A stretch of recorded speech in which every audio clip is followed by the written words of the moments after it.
The following announcement has been paid for by the New World Order. You want answers! I want the truth! You can't handle the truth! Y'all ready for this? And now, coming to you live from MainEventMadness.com and brought to you by Spreaker, it's Main Event Madness. Our wrestling, your sports, simply madness. And on that note, here's your hosts, Al Merriman and John Curry.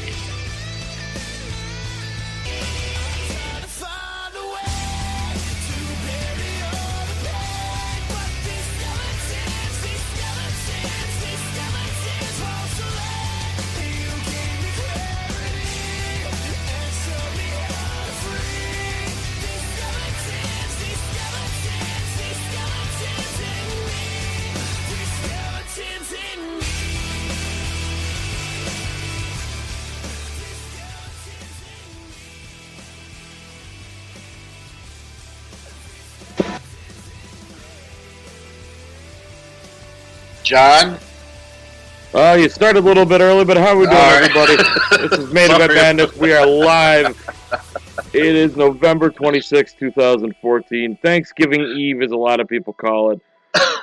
I'm doing pretty good since you asked me the question, but we were never able to hear you ask me that question. I'll tell you this. I heard a break in the song. I was like, oh man, it's my turn to talk. I did a premature talk there. I'm sorry, folks.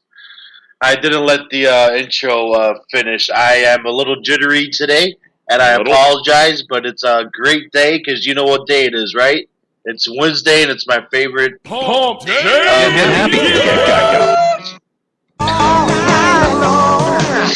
Although, sadly for Al, his hump day costs $9.99. It cost me $9.99 and a trip to the couch last night. That's right, folks. Anyways, yeah.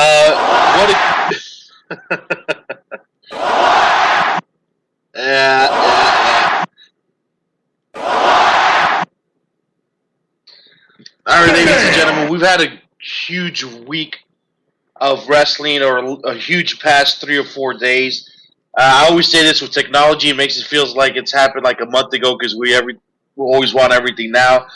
But finally, John, we got the debut. The one we've been waiting for all along.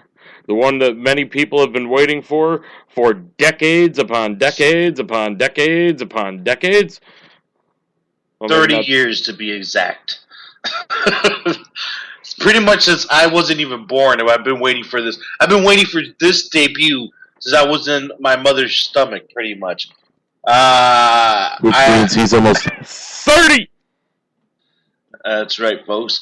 2 months finally, and he's 30. We got the debut, and I still can't believe it. If I wasn't watching it live, well, even when I watched it live, I still felt like it was a hologram. I had to watch it 3 times and verify that it was him. But the Stinger actually made his debut at WWE Survivor Series. How exciting was that? I'm not sure if you got it queued up already, but what a historic night Sunday night was for sure.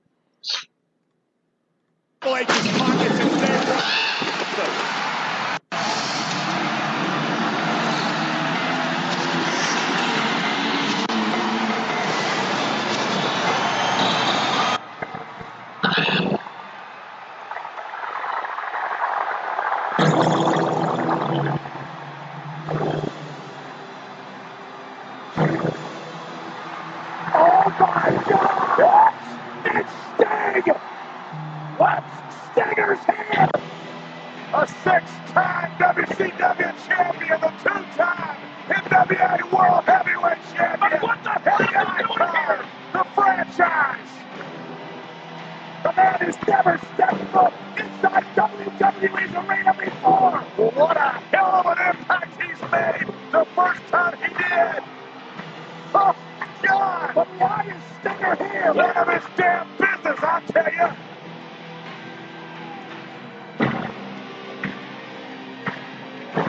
This is incredible!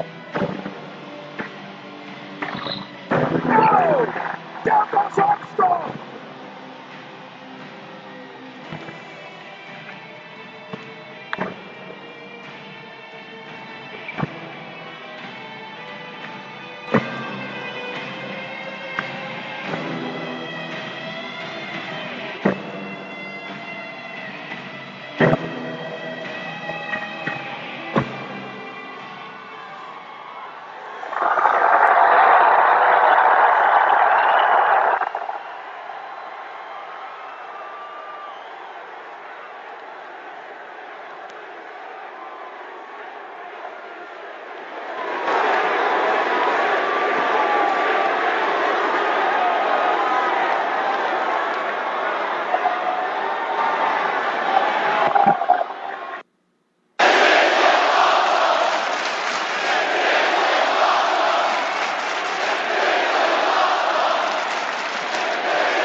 my God. Here's the cover. No.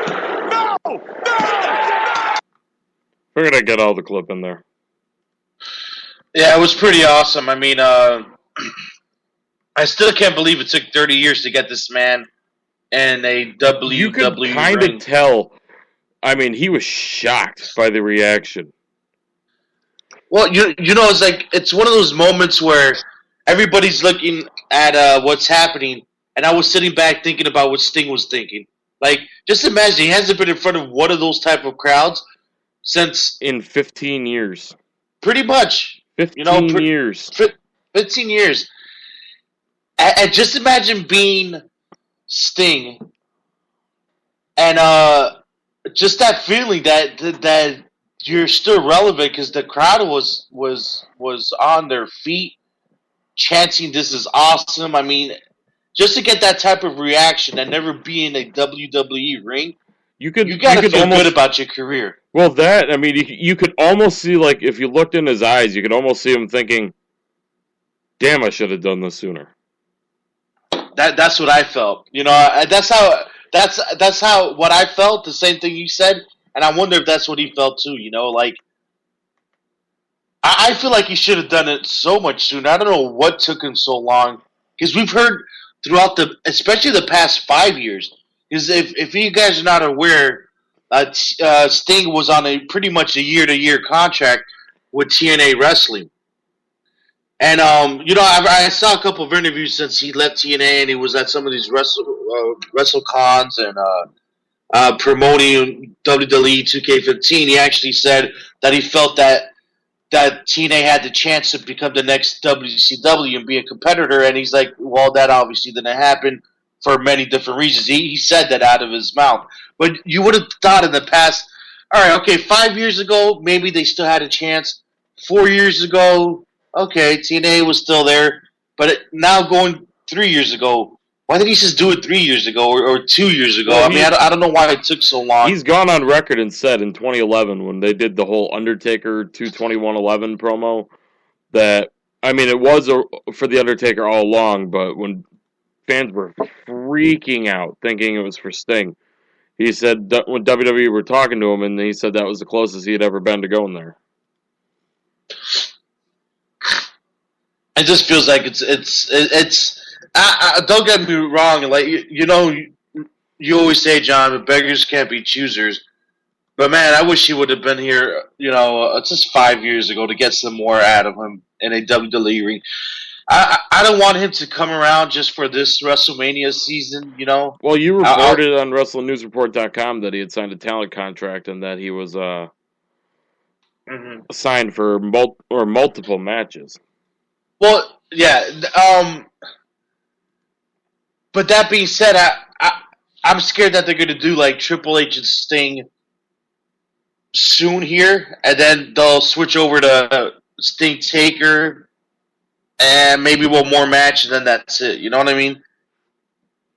He is scheduled for 2 or more matches, minimum of 2 matches, and for multiple appearances. So, I mean, it's exciting. We got to enjoy it. Especially to me, you know, and those fans out there that were true WCW fans.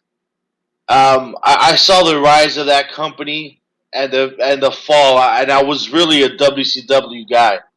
I enjoyed watching the WWF when I had a chance, but I was attracted to WCW. All my favorite people were there, Lex Luger. I mean, all that. So this is finally. It makes me feel old, first of all.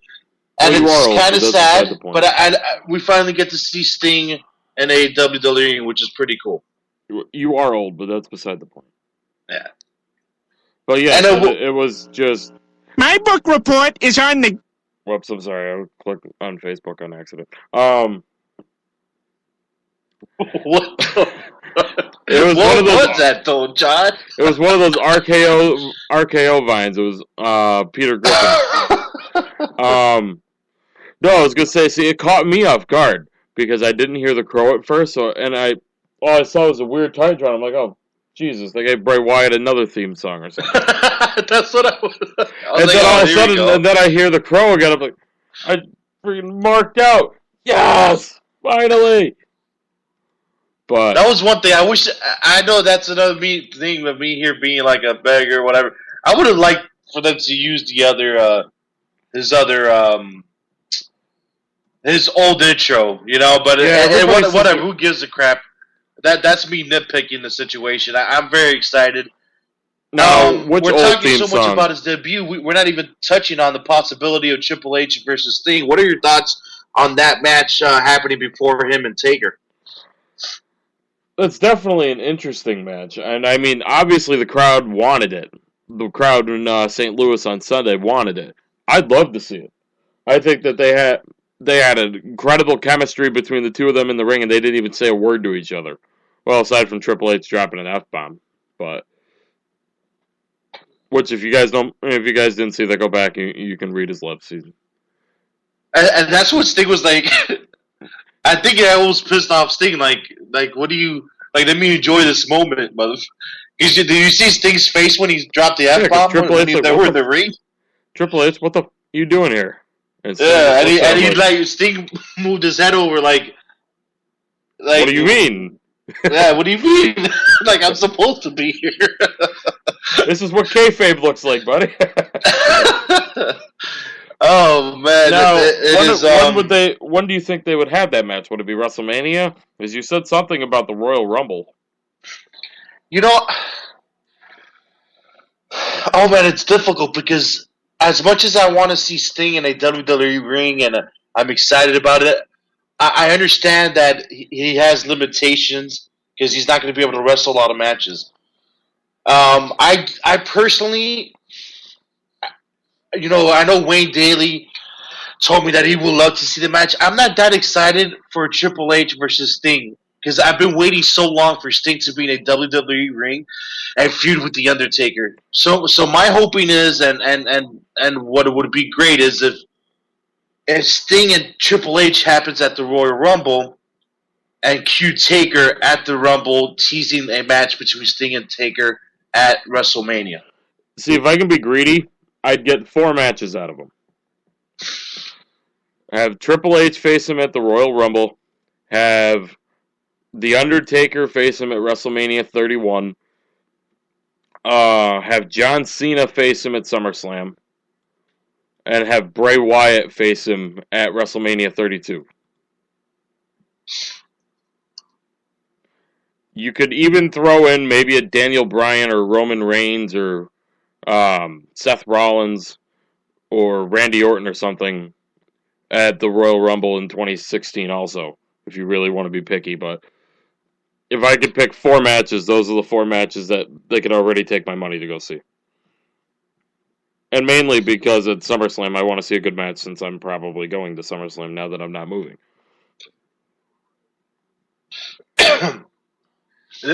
You know, there is a lot of great matches that could be had for sure. You know, and if I got to pick a top 3, if I'm forced to pick a top 3, I'm trying to. Taker's obviously my number 1. I don't mind seeing that Triple H Sting match. I mean, at all. I just hope that they don't if Sting's in the WWE, they're gonna find a way for Taker. If they need to put Taker in a robotic suit to go wrestle a match, they better figure it out against Sting. That's how desperate I am to see that match. But my top 3 are Triple H, Taker, and then a go home, get out of town, whatever match with Bray Wyatt. I think that would be an awesome 3 matches if we're able to get at least 3 out of them. I think that would be great. Those would be my 3 top choices at this moment in time. But like you said, if we could get other matches like a Randy Orton, or if Daniel Bryan, knock on wood, gets better anytime soon, and I think that would be kind of cool too. You know, not for nothing, he looked pretty good on Raw. But I was trying to look at his arm, and I don't know, he tossed this guy into the ring pretty good, Seth Rollins. Well, there's that, and I mean, the amount of torque that he's using to do the yes move, like as hard as he is, like that's got to take some strength to his arm from his neck. Yeah, I was sweating looking at him do that. I mean, He was Oh, intentionally you were doing sweaty, eh? Well, I'm sorry? I said, oh, you were sweaty, eh? You crazy bastard. Well, let me ask you. So, you were able to see the entire Survivor Series pay-per-view, or were you, or at least the main event part? Survivor Series, yes. Raw, I was not able to see. Oh, you First didn't miss time- something with this Raw. is the first Raw was time the in- biggest disappointment. This is the first time in about 5 years that I haven't been able to see. Well, not 5 years, maybe about 3 or 4 that I haven't been able to see back-to-back Raws. But I'm very happy that I did, and we'll get into that in a few minutes. Yeah. What were All you right. gonna So, say? Survivor Yes, Series. Yes, I did see The the whole. ending of the pay-per-view. What were your thoughts? I mean, besides, I was telling this to Wayne and a couple of buddies of mine. I've never seen a match with so many what the F's in the middle of the match. There was referees getting knocked out. Big Show turned. At the beginning, Mark Henry got knocked out in 1 second. Sting comes out. I mean, there were so many. I couldn't keep up with the damn match. I hated and still hate the Big Show heel turn. Makes absolutely no sense. But Well, and then if you see Monday Night Raw, he went on one of those weird emotional rants on the microphone. It was disturbing to watch. And then Eric Rowan came out, and they're gonna have a little feud. As far as that goes, I already told you I was scared to death of a Big Show and John Cena feud, but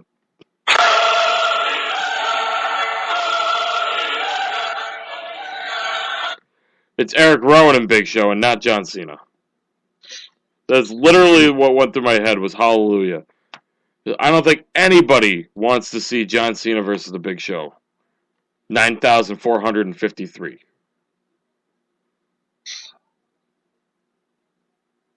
Yeah, I mean, I think that they're doing it. It's just that you didn't see Raw, so. But with Eric Rowan, I think it makes a little bit more sense now with the heel turn. They wanted a big guy to face Eric. I never realized how tall Eric Rowan was. He's almost eye to eye with Big Show. That's what me and my buddy were saying the other day, was that we couldn't believe how big he was. Like, he didn't look that big with the Wyatt family, but then you put him up next to the Big Show. It's like, holy crap. He's huge. That's what she said. But it should be an interesting feud, and I mean, now that you kind of wonder, are they going to go John Cena versus Seth Rollins? Are they going to go Randy Orton versus Seth Rollins? And I mean, we're going to be talking some TLC in our second hour, I do believe. I had that at. Oh nope, it's coming up in about a half an hour from now. But yeah, it's going to be interesting to see what direction they go into that. But speaking of interesting directions. Let's switch gears a little bit from Survivor Series to Monday Night Raw. What the hell are they doing with the general manager? Oh my God. Let me tell you, the reaction that JBL had, I don't know if anybody saw it on Monday Night Raw, but as that podium came up, and JBL looked, he put his head on top of the desk, the commentator's desk. Like, what the hell? Why I almost felt like he was doing that for the fans. Like, why is this thing back? So we have. Initially, the reports were that Daniel Bryan was going to be the new general manager of Raw, and that John Cena was going to announce it. Well, there was a huge script change because they announced on the pre-show that John Cena was going to announce the new Raw general manager, but out of nowhere they switched it off and they said the board of directors were going to make an announcement. And that should have been our first red flag. And the board of directors announcement was Triple H and Stephanie McMahon out of power. No more authority to run the show. Wait a minute. this can't be. You think? Do I think? What do you mean?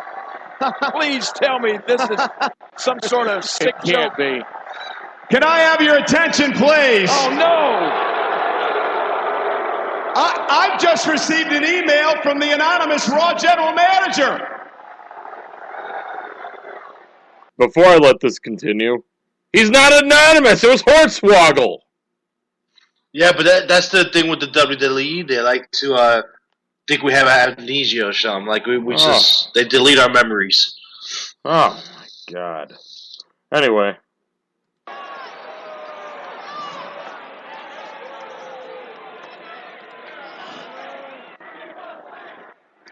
And I quote, "Forgive me for interrupting this joyous celebration. This party is officially over." I just saw JBL's head down. You saw what I meant, right? And wasn't that priceless? I think that was my favorite moment I think Raw. what was priceless, before I let this continue a little bit longer, was as soon as Cole started saying it, he throws the pen and then puts it down. Yeah. That was awesome.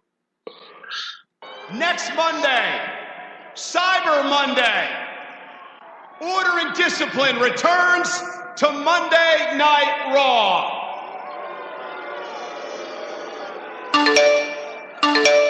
Oh, please don't do that to me. Take it off. This is not good. So end of Raw, you got about 50 of those, and everybody in the ring's like, what the hell's going on? And what JR says, JR, I've been calling him JR lately. Jerry the King Lawler, he says, this is not good. Thank you, King. You're absolutely right on that. But, it's something we were talking about yesterday. I wonder if this is a storyline that, it's going to come at the expense of the product being bad right now. But it's almost, how the Authority, when they're on the way out, you guys are going to miss us. You can't do anything without us. And then it's just so bad. I mean, granted, with the Authority, it was so bad. But I just feel like right before the holidays, they really gave us the big FU with this stupid-ass storyline. Which sucks because the last few years, they had some really good storylines going into the holiday season. Right now, everything feels like it's up in the air. 09, you had DX. Excuse me. 09, you had DX and Jericho and Big Show, and you had DX going after their first tag team titles. 2010, you had hello, Wayne Daly of Wrestling-News.net. This is historic. He's actually listening to the show live. 2010, you had the Nexus storyline with Randy Orton and John Cena. 2011, you had who was 2011 yet? You had Kane's return. You had John Cena and CM Punk's title. Are you doing this off the top of your head? Yes. Jesus. That's pretty good. Photographic memory, dude. Don't judge. What did you have in 2012? CM Punk? No. Yeah, well, yeah, you had the end of CM. Oh, the Shield. Yeah. And then 13, you had the Authority. When WWE actually had like a decent babyface roster. Sorry, I'm biased because it was John Cena, Daniel Bryan, and CM Punk. But probably the best grouping of babyfaces WWE ever had.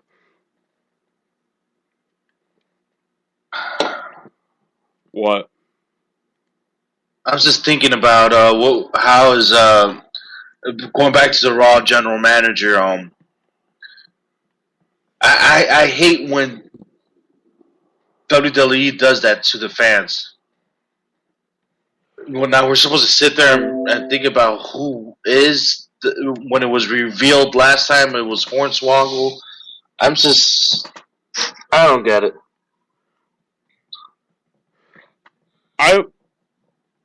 I don't know, because that just means that we have to see Hornswoggle on Raw next week. And I don't want to see Hornswoggle. I'll tell you what, Daniel Bryan as GM of Raw, I wanted to shoot my brains out. Yeah, he absolutely made no sense. Well, Rusev, you either have to say the Pledge of Allegiance, or you have to defend your U.S. title in a 20-man battle royal. Well, he didn't do either one of them. He came out to do the Pledge of Allegiance, and he didn't do it. Okay, well, instead of giving him, I don't know, 5 minutes notice that, alright, well, now you're going to be in a 20-man battle royal. No, we'll give you 4 days, and then you'll be in a battle royal on SmackDown. I guess the Santino Marellas and Kurt Hawkins and, Kurt Hawkins is gone. Santino Marellas and Curtis Axels and Heath Slaters of the world. Oh, boy.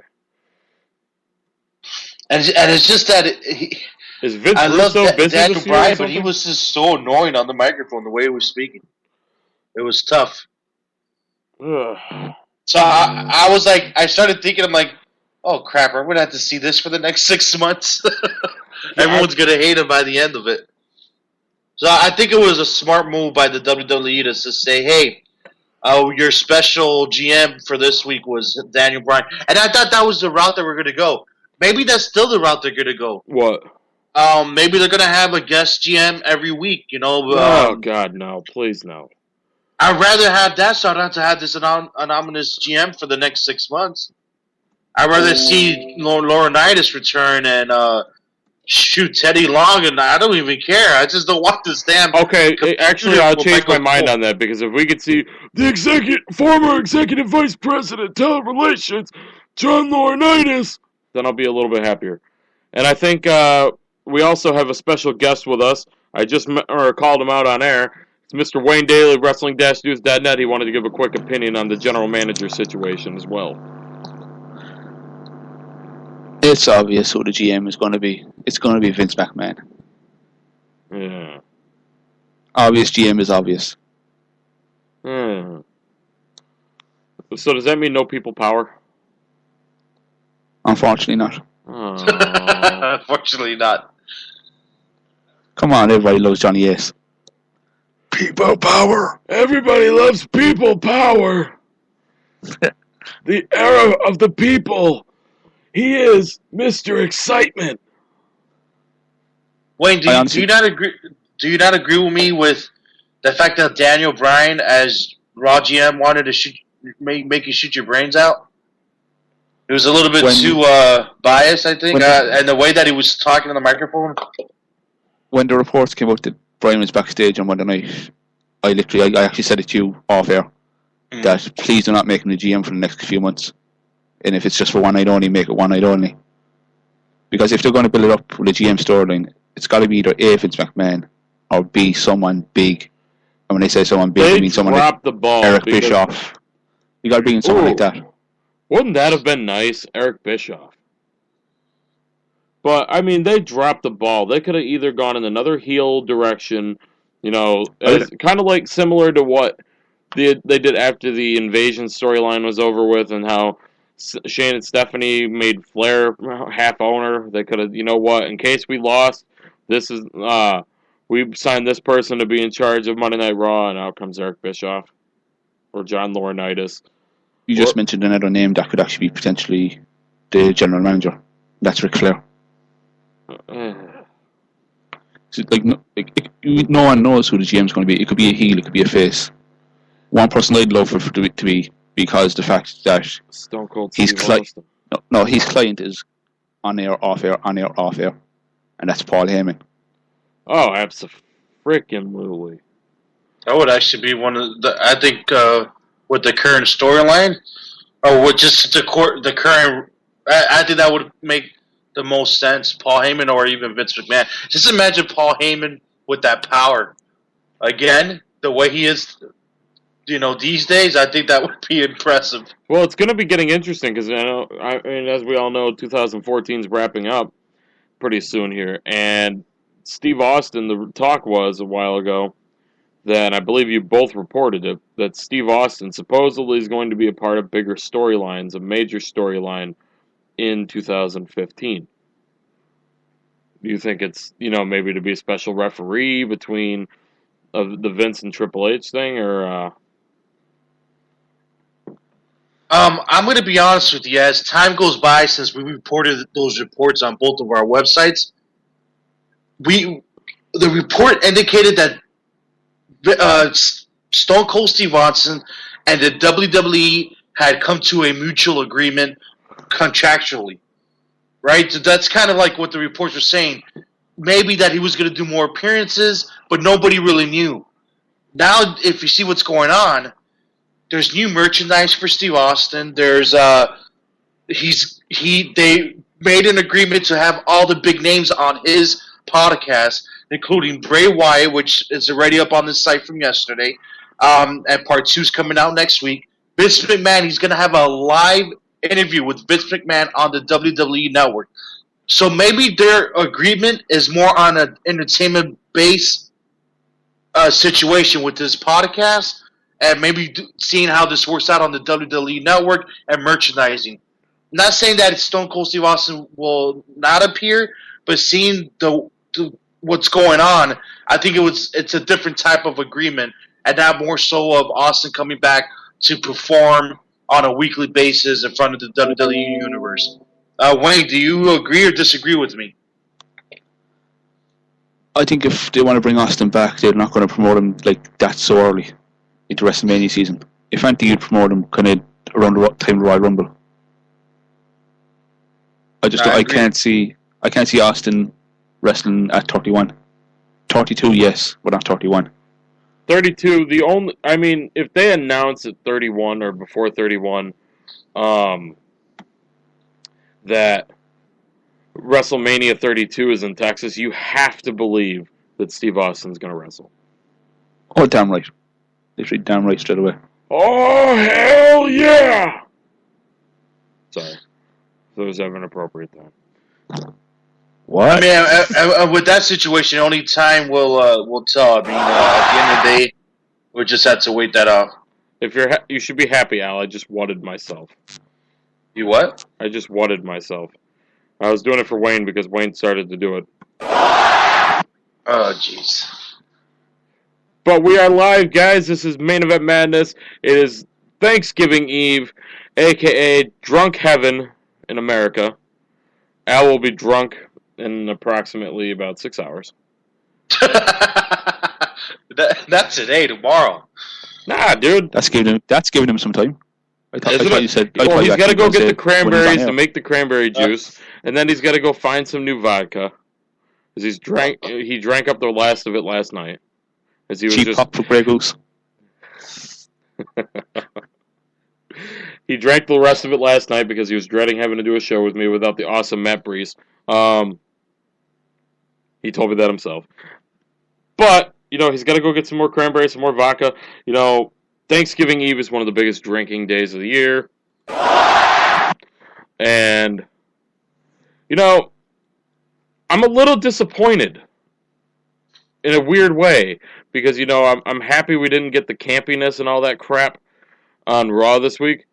But was it not weird for a Thanksgiving time of year to come around and there not be any mentioning or even any sighting of the gobbledygooker? There wasn't even a Thanksgiving Divas Battle Royal.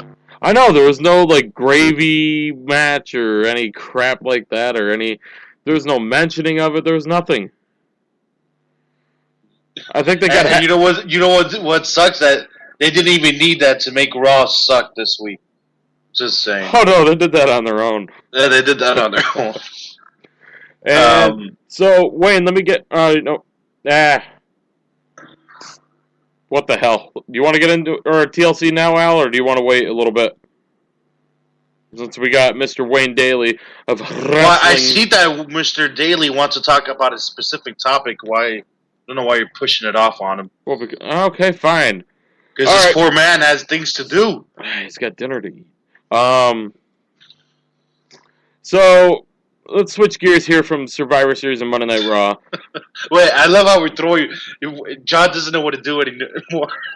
Would you shut up and let me segue? All you gotta do is grab your mouse and scroll down on the run sheet. And it would appear. A few months ago, there was some controversy with AJ Styles, and that he used his Styles Clash finisher to a independent wrestler, Lionheart. And Lionheart took it the wrong way and broke his neck. Now, it's happened again. Former WWE superstar Yoshitatsu. Al thinks that he should stop using the Styles Clash. Wayne, before we even get into me and Al's debate, what do you think about that? I agree 100% with Adrian, who is actually Lionheart. Adrian Lionheart McCallum. It's also happened to Roderick Strong in Ring of Honor match. Oh, it's something like I know guys can take it and others can't, but it's literally 100% dangerous. Taking a Styles Clash is like literally jumping off a ladder from like 50 feet. You know you're going to be sore in the morning. And it does have a lot to do with... Yeah, I'm looking at the one with Yoshitatsu, and it's very hard for me to watch it. I hate to see it. I mean, he didn't put his head up. He had it up until he had to go down to the mat. Because he wanted to see how far the mat was from his head, you know? I think it's a very dangerous move. And it's not only Roderick Strong. There's a couple other independent wrestlers that have faced AJ Styles and have suffered the same fate. It's a very dangerous move, and I just feel like either Styles should stop doing it, or make sure he talks to the people he's going to do it to before the match and say, "Are you sure you want to do this?" and practice backstage or something. Because I don't know. It's just it's a difficult move to do and to take. Like, if you don't mind me actually reading this out, this is actually from Lionheart's Facebook. Okay. And what he said is that the move is not directly dangerous. It's a simple move in principle, where your arms and legs are locked, you fall forward, whereas the guy looks up and back easy. And on paper, it's a fairly safe and basic process. But what is dangerous is the instinctual reaction of your opponent. What he means by that is that the person who's taking the move needs to actually tuck in their neck. When they're taking it, otherwise they're going to end up with a broken neck. And that's exactly what happened to Tatsu. I mean, you get to see right at the last moment, his instinct was to look up. I actually posted this a while ago, and I actually got the video of Yoshitatsu sent back to me, and I've actually watched it, and it's horrible kind of to watch. Now, I put it up on the website on WNR. It's just, I put like a viewer discretion because it is tough to watch. You feel bad, and you know what's sad? Yoshitatsu, he went to his Twitter account. He's like, "Yeah, this is the first time I've ever been in the hospital in my entire life." Like, I think AJ Styles should send him some a fruit basket or something. And there was actually big things for Yoshitatsu in New Japan, which is actually a bad situation that happened because... Say that again there, I'm sorry?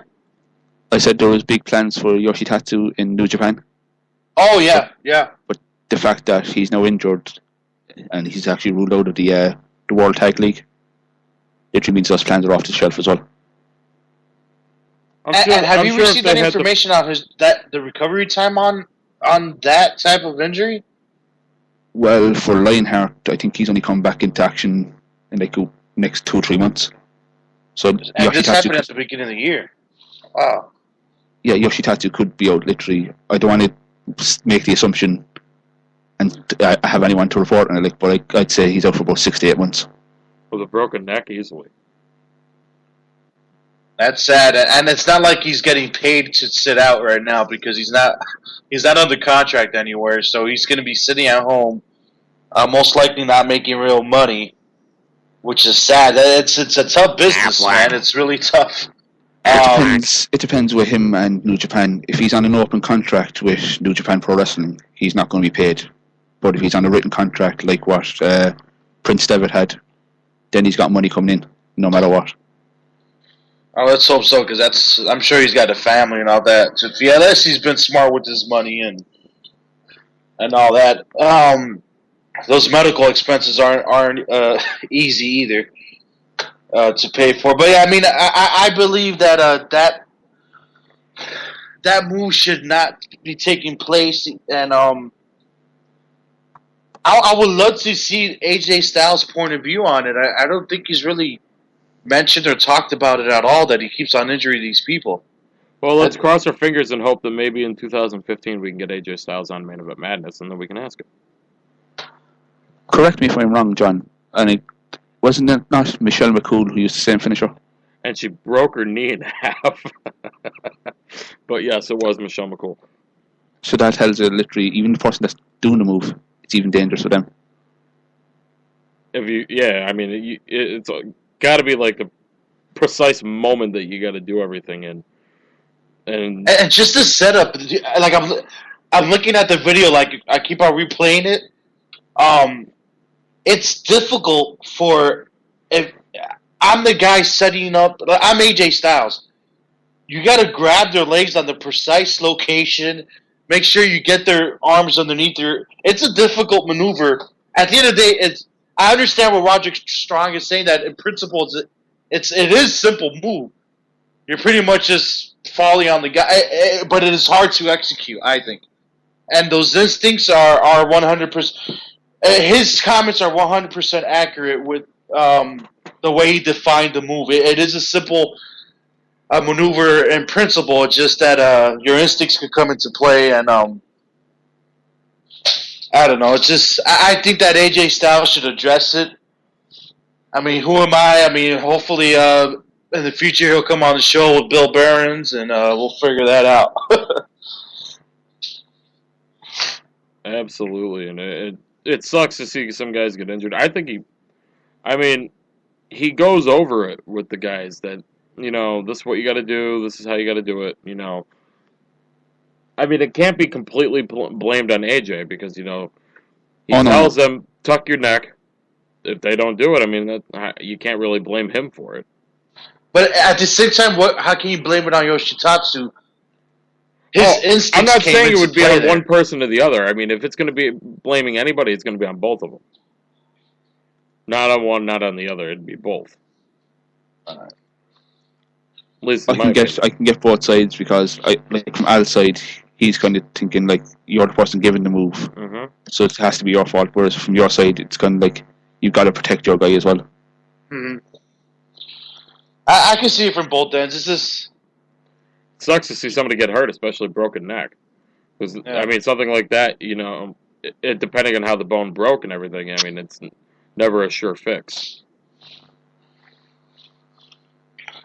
Well, we'll pray for him, and hopefully he can continue his wrestling career, and hopefully, I mean, I would love to see any type of statement from AJ Styles about his maneuver and what he feels about it and whatnot. I think that would be kind of cool if he were to say something.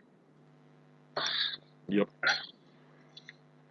But let's go from a little bit more of a somber topic to something that I think it came completely out of left field, if you ask me. But so the Washington Redskins, as we all know, have been struggling immensely this year. Al, did you see the newest news today? No, I haven't had a chance to do anything but eat a sandwich and do a talk show. Was it a Cuban sandwich? What happened? Was it a Cuban sandwich? Well, it was made by me, so yes. Okay. You're talking about the Washington Redskins, right? Yes. RG3. Okay, I know what you're talking about, because I think I was the one that told you last night about the story. There's an update. Oh, there's an update. Well, what's the update? RG3 is going to be released. Holy shit! After the season. Are you serious? RG3 is done. You gotta be kidding me. RG3 is done with the Washington Redskins. Get the F out of here. Wow. Yeah, you know what? That's good for. I just even Googled it. He is, quote, done in Washington. From what I'd read in that story, they're benching him in favour of Colt McCoy. That happened late last night. That breaking news or whatever. That he was being benched. So now you're saying he's being released. I mean, you know what? For RG3, they're keeping him for the rest of the year, but he's going to be being released after the season's over. So they're going to keep him on the active roster until the end of the season? I believe so, because there was a report on Bleacher Report that I saw that they said that he was going, or there are no plans to bring him back after the season. I've heard about that too. I heard about that a little bit on ESPN last night. That they don't see them bringing him back, so release is inevitable.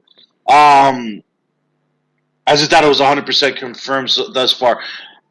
You know what? I mean, it's one of those things that RG3, his expectations were high. Mm-hmm. He was running the option when he came out of college and was under Mike Shanahan. And he was running the option good. He made some stupid decisions where he got injured. He doesn't really know how to protect his body.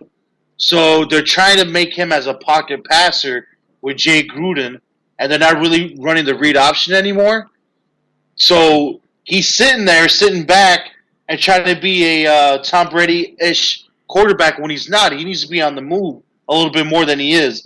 So they've eliminated a lot of that read option for him, and it's only hindering his productivity and making it seem like, I mean, he had his worst QBR rating of his career last week, which was, I think, a 7, which is crazy of a scale of 100 and something. One thing about football, and you can just use the Dolphins for example. Last year we had an offensive coordinator by the name of Mike Sherman, and this year we have a new one by the name of Bill Lazor. Ryan Tannehill, although we've lost games that have been close, we could simply be 10-2 right now. Ryan Tannehill has increased his passer rating this year and his accuracy because Bill Lazor is going to his advantages. Mike Sherman thought he was a Dan Marino, but Bill Lazor knows that he's not. So the way you become a successful coach is realizing that, all right, I don't have a guy that can throw the deep ball. Don't play towards his weaknesses. Play towards what his strengths. So that's why we see a change in Ryan Tannehill, and we're seeing a change with RG3 because they flipped it. They're playing towards his weaknesses and not his strengths. Well, this not to take it away from the Dolphins, but this is from Josina Anderson, ESPN. Text from #Redskins player this morning on Griffin benching McCoy starting. Quote, "Production league, no production, gotta move on," end quote. And that also they're talking about now. They believe, Redskins executives believe, that RG3 will fetch a mid-round draft pick.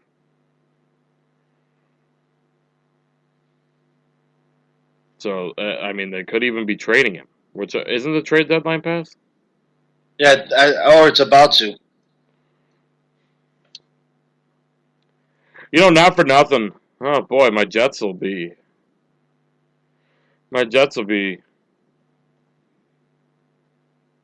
probably lining up, just waiting. Oh boy, we got RG3, and then Jameis Winston's going to be drafted, and then yay, even more controversial. Oh boy. Oh God, Wayne, I'm telling you, man. I'm telling you, the Jets are going to draft Jameis Winston. It's going to be an absolute. Oh my God, it's going to be so bad. But hey, Rex Ryan's going to be gone, so there's that. I mean, maybe we can actually get somebody in there that could actually do something. I don't know.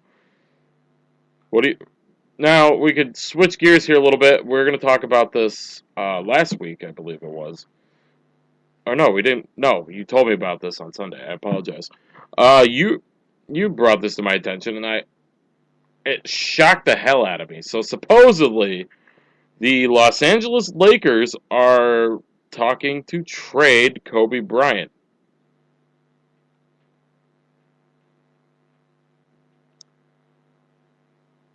Hello, Wayne? Oh, sorry. I actually just realized my mic was muted. Sorry. You're all right. But yeah, so supposedly the Lakers are planning to trade Kobe. From what I was going around the last 3 or 4 days, Kobe's meant to be getting traded to the Knicks, but now Kobe's come out and said that that's not the case, and that I think it's like his new contract or whatever he's after doing. He gave the Lakers with enough cap space to compete. Well, there was talks because he's a free agent after this year, I believe. And Yeah, I think there were talks a while back. I mean, this is probably about 2 years ago now. That once his contract's up, he's not going to stay in the NBA. He's going to go overseas and finish out his career over there. I don't know if he grew up over there or something like that, but it was something that they said was almost a sure bet that he would go back. I don't know if it was Spain, I believe it was. no, there was talk. I think it was about 16 to 18 months ago that he'd actually end up going to Turkey. Oh, it was Turkey? Okay. But speaking of Turkey, they gobble gobble. Hey, yeah, sorry guys. Kobe Bryant's due to make $23.5 million this season and another $25 million in 2015-2016 season. Then he could go spend that money wherever the hell he wants after, because he's not going to have a contract in 2016. I'll tell you what, we talked about it a little bit yesterday. I think it would be kind of cool to Kobe Bryant to the Knicks would be interesting and would give him a chance to win another ring. But I think he doesn't want to leave the Lakers because he wants that career kind of like he wants to start his career and end it at somewhere else. But sometimes you got to move if you really want to win. How would you think that? And I'm asking Wayne this because Wayne is a diehard Laker fan. I'm sorry. Huh? Oh, you're sorry? What do you mean? He's got 5 rings to show for it in the past whatever years it's been. Yeah, but a 3 what for do you 11 think season. that would? I'm sorry. I said yeah, but a 3 for 11 season so far. Oh yeah, that's where the upside came in. What do you think about having? Let's say that we're dreaming here. We're just shooting the shit here, but Kobe Bryant and Carmelo Anthony. You think that dynamic would even work? I'm more interested to see who Lakers get out of the trade. Because no doubt You'd have to think that that if that were going to happen, that the Knicks would try to unload Mari Stoudemire. I wouldn't say no to that. That would be a big trade, huh? I mean, it would be so much of a bigger trade if this happened like 5 years ago. When Amari I don't agree with that. I think if that would, it would be one of the biggest trades. That's like trading. Kobe Bryant still could play basketball. I don't know if you've seen his numbers, but he still could play some freaking basketball. He just has a shitty team next to him. Wow. Kobe Bryant, I think he has another 3 years left in him easily. If he's if they put the pieces next to him, he could have a chance. The problem is that the Laker ownership is not what it was before, and his kids don't know what the hell they're doing.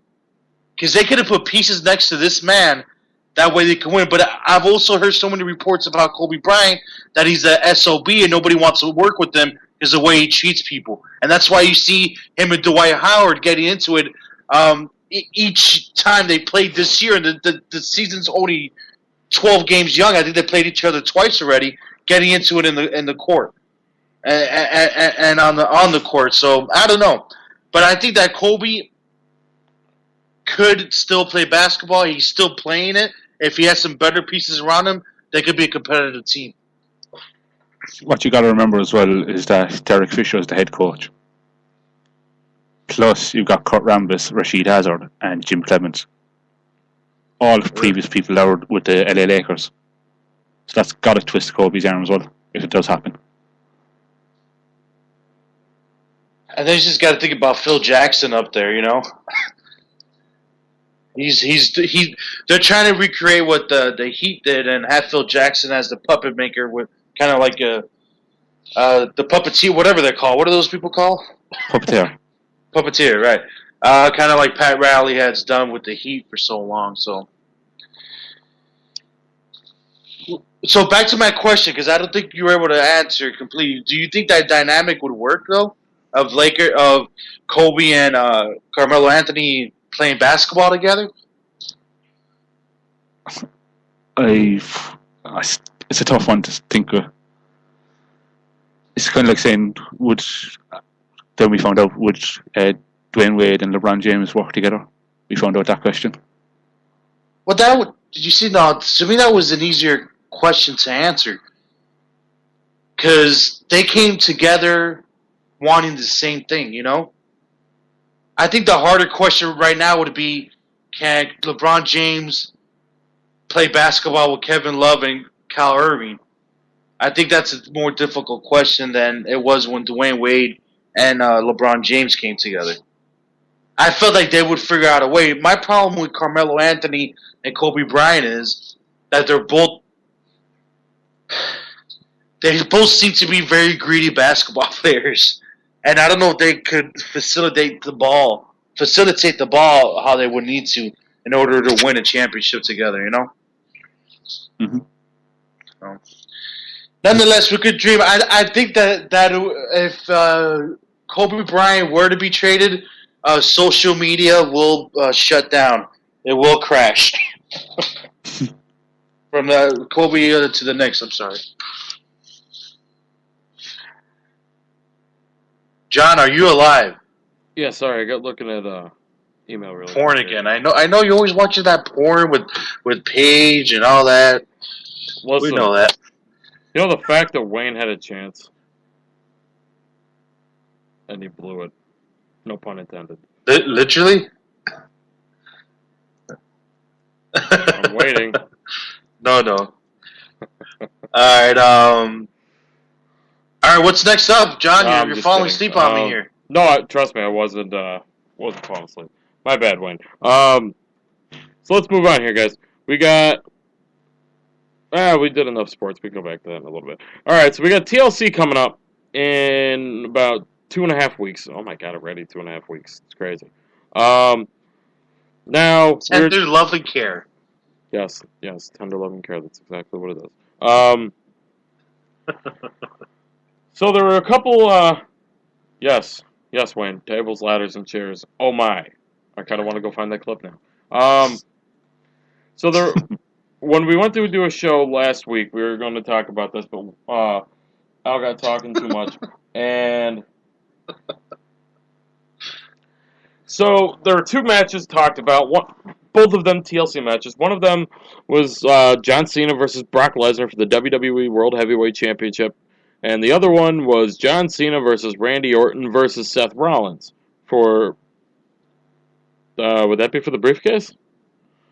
I mean, how do you do a TLC match without something hanging above the ring? Well, they're doing a TLC match with nothing hanging above the ring for Wyatt and Ambrose. Which is stupid.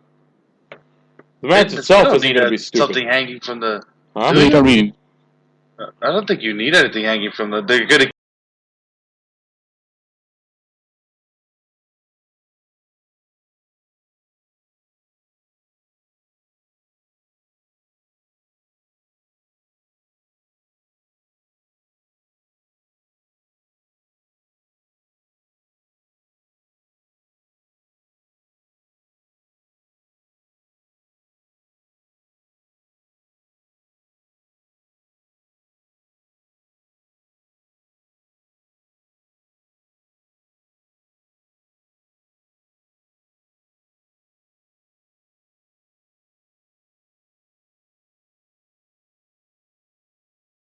grandmother or some crazy stuff. It would be interesting. All right, so TLC match: Bray Wyatt and Dean Ambrose. Well,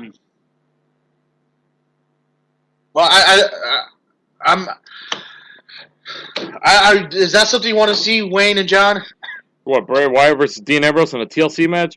Yes, I don't really get why they're doing a TLC match without something hanging above the ring. That's something I've always thought, that for a TLC match you need something hanging above the ring. But to quote Mean Gene Okerlund when I heard that this is a TLC match, holy balls! And for you guys that haven't read our spoilers, here's a spoiler alert. Spoiler alert. We need to get a audio clip for that. There is another match already confirmed, and it's a chairs match. Oh, that's right. What the hell is a chairs match? I'm sorry? So what the hell is a chairs match? Well, what's going to happen is there's going to be about 10. There's going to be 10 superstars in the ring, and they're going to play Ring Around the Rosie with the chairs. What's sad is that we've actually seen that on Monday Night Raw before. All right, no, so it's a chairs match. I and guess that segment was 100 times in the ring. That segment was 100 times. Kane and Ryback. Man, I was going to say was that segment was 100 times more entertaining than what Raw was on Monday. Don't forget that Chris Jericho is still the champion. Yes. Chris Jericho is the reigning, defending, undisputed champion of musical chairs in the WWE. I still can't believe he said that. You know what's crazy? Awesome. He is the reigning, defending, undisputed champion of musical chairs. He has beaten Bruno Sammartino's record. He has been champion for over 10 years. Wow. Oh, yeah, it was 10 years ago. Feel old yet, guys? Yeah, I love how you always try to let us know how old we are. Al, that's the perks of you being like almost a decade older than me, buddy. But anyway, so what are some other matches you guys think we could see? Do you think we'll see Big Show versus Rowan in a table match, maybe?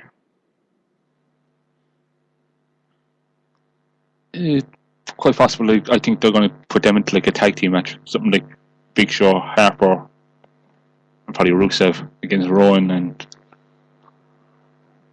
just where else do you want to put in? Well, let me ask you something, Wayne, since I haven't really talked much to either one of you guys since the pay-per-view. Dolph Ziggler was the sole survivor of this team, as we all know. Where does that leave Dolph Ziggler? Booking-wise, going forward. Is he still in mid-card hell, or... I mean, was that kind of a show of faith that WWE had in him to go try to main event a pay-per-view by himself for a good 5-10 minutes? As I said, I'd love to see Dolph Ziggler move to the main event. But it's WWE to do that if they want to. The thing is, who would he face right now? What is he going to go up against Seth Rollins? I mean... Absolutely. I think that would be a phenomenal feud, too, if you want my honest opinion. Yeah, but the problem is that I think John Cena and Seth Rollins is going to go down first. I would honestly be okay with Cena and Orton again if we got Ziggler and Rollins in the main event. It's obvious who Ziggler's going to be feuding with anyway for the next few weeks or months. Luke Harper. And that's, yeah. What? I'm a team Luke Harper? Oh, Luke Harper. Yeah. Yeah. So that means he's stuck in the damn same scenario. I don't know if that means that necessarily. Fighting for the Intercontinental Champion. I don't know if that means that necessarily, because look at SmackDown. Spoiler alert. What happened? He wrestled an IC Championship match again. Yeah, and he main evented SmackDown, though. So he main events a pay-per-view, main events Raw, main events SmackDown. See, there you go. Just because, if anything, it's making and then he becomes a jobber on Monday night this week. If anything, it make the Intercontinental title look a little bit better because the Intercontinental title is in the main event for the first time in, 10 years? Probably since Triple H and Ric Flair were feuding over the Intercontinental title. Nothing? No? Okay. I was pulling for one there, guys. You guys let me down there. Sorry. Another match I want to see. I'm kind of intrigued. What the hell's going on with the Bella Twins? I thought they hated each other. Now they're having a little orgy fest with each other. Like, what happened there? I don't know, but can we see Brie make out with AJ again? Oh, here you go. Well, you even liked it. Shut up. But it should be. It was not the best looking kiss I've ever seen. Yes, because never mind. FML. It definitely is weird to me that all of a sudden Bree decided to turn heel on or join her sister, who's been trying to kill her for the last, or not kill her, but like torture her for like the last 2 months. And all of a sudden, oh, I'm gonna join her. The Bella twins are back, bitch. Like, it just makes no sense. If anything, we just saw the forced conclusion to a Total Divas storyline. I just think that AJ pipe bomb on Monday was brilliant. AJ That had a line pipe bomb? alone made me just go, wow. Yeah, what was it that she said exactly? She said, Didn't she say something about the bells being sexually transmitted or something like that? yeah, that talent is not sexually... Talent isn't sexually transmitted. And when watching Raw, the first reaction from my mouth was, what? I think everybody was like, what the hell did she... I think everybody was like, did she just say that shit on television? PG television weird. At that. What? It's a PG television at that. Even the crowd was like, what? That's what makes her stand out, I guess. Let me guess. CM Punk. Oh, no. Apparently, if you chant CM Punk, they arrest you now at the arenas. So they're going to arrest the entire crowd? Some bull crap report came out that at the pay-per-view, security was telling people that you can't chant CM Punk. But Wayne was able to kill it. How can you tell people what they can and can't chant? That's what I'm saying. I thought that report was a little bit off. I forgot where we saw it. And I'm just waiting for someone, if they'd read that report, to turn around and say, AJ Brooks. You know what's going to happen. Oh yeah. I guess Nikki Bella had like a huge breast implant. I mean, what? Well, obviously she had to make Cena happy somehow. She's trying to get the man to marry her. Uh-huh. She had a big post on Facebook I saw last night that I was kind of like, what the hell is that about? But hold on. Was it a picture? I mean, what was going on? No, it was a rant. I'm trying to find it really quick. Ah, this ain't fair. Yeah, pretty much. It's funny how anything that CM Punk does gets written about now. Of course. CM Punk's funny. I'm going to call it... I'm starting to hate this website. What website? Clickbait.com. What the hell is that? Wayne knows what I'm talking about. What is it? I know exactly what he's on about. What is it? I'll tell you. One of their stories is how CM Punk is billing himself now. And then what is it? This is the Monk? tidbits. CM Punk recently wrote the farewell. What is that word? I don't know. Marvel's Superior Foes of Spider-Man. You can read Punk's piece at comicbook.com. But here's the kicker. This is what the clickbait was. Punk called himself, and I quote, fighter guy, professional procrastinator, at the end of the letter that he wrote. Like, I just... I think he's messing about. If you read what the title says, how CM Punk is billing himself now, you think that he is the name. The way that they wrote that title, it's just so stupid. You know, if anything, sorry, if you want to talk about how he's billing himself and want to make it newsworthy, when Punk left WWE and a couple months after he was on The Talking Dead, they tried to introduce him as CM Punk. No, I'm Phil Brooks. He's on The Talking Dead a couple weeks ago. He's introduced as CM Punk and acknowledges that he's CM Punk. And then what I pointed out to both you guys the other day about how WWE Shop released a new shirt for him. Not only that, it had a new logo as well. New logo. And I mean, I'm pretty sure that deal didn't cover something. I mean, obviously none of us have seen it, but pretty sure that they wouldn't have made a new deal for new merchandise. Well, here was my guessing on it. They already had those shirts printed up or something, and they need to get rid of it. That's quite possible. Was it going for the low price of $9.99 or No, it's full price. Or was it full price? Full price. Oh, that is strange. Yeah. So I mean, it's all a work, damn it. It's all work. It's going to be a 2-year work. He's coming back at WrestleMania. He never quit. I can tell you though, and I think I've been mentioned injured it to this you. whole time. I think I've mentioned it before. I could honestly see him. He left the night after the Royal Rumble. I could see him returning the night after the Royal Rumble. Or at the Royal Rumble itself. Oh, and by the way, I thought the Royal Rumble was on my birthday this year, but it's the day after my birthday. Good. Just as a little Good. So we can do that pre-show we talked about. No, I'm not doing a pre-show. It's not worth it when they do a kickoff show. You would have to do a pre-show before the kickoff show, and hope somebody wants to hear 7 hours of Royal Rumble news. Why not?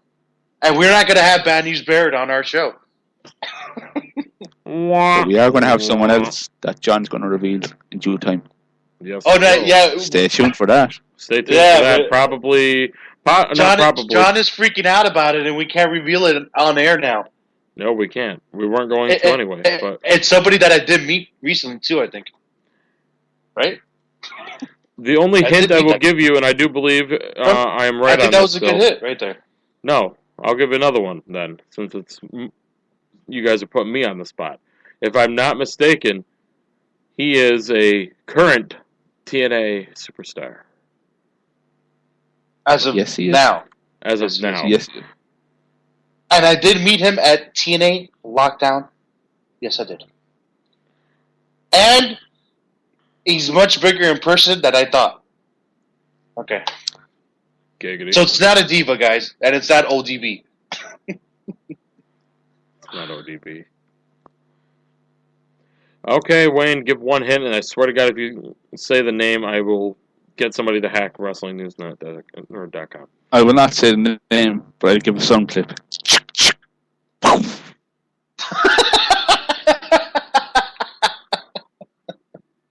Oh my God! It's the LAX. Oh man! But yep, we will have that news for you guys in due time. Stick around for that. You guys will love who we actually are getting here.